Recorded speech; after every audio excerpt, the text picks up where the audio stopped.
Tonight, we're hearing from a group of High Point University students who are working at the RNC. Our Kara Peters spoke with them tonight about their experience so far. Kara. Yeah, Devontae, the High Point students in Milwaukee all have different majors and political backgrounds and say this was a unique opportunity to participate in.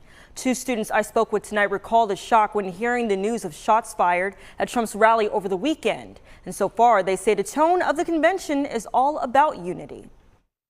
It's such a terrible thing. I couldn't even believe that it could be true. That's how High Point University students describe feeling when they heard the news of an assassination attempt on former President Donald Trump in Butler, Pennsylvania, just 2 days before the Republican National Convention kicked off. We were just kind of sitting around the table and finding out everything. We were really just in disbelief in that way. Like, how could someone even do this?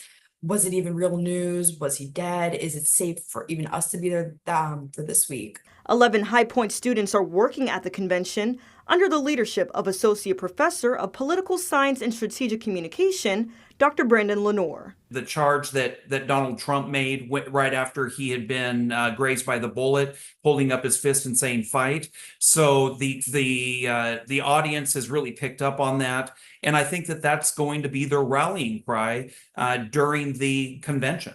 Students talked about the security they've seen in place at the convention. When you got to the security checkpoints, there was at least 15 Secret Service agents and about 20 more cops waiting at just to get through the barricades to get into the cage.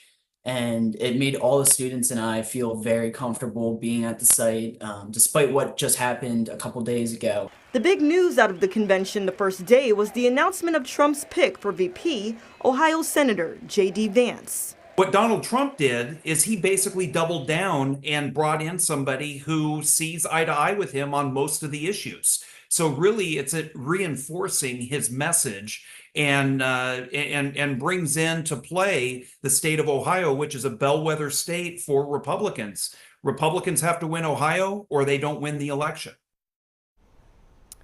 And the High Point University students will return to the Triad Friday, where they say they plan to bring this energy back to campus. Lenore plans to take a group of students to the Democratic National Convention that kicks off next month in Chicago. Live in studio tonight, I'm Kara Peters for WXII 12 News.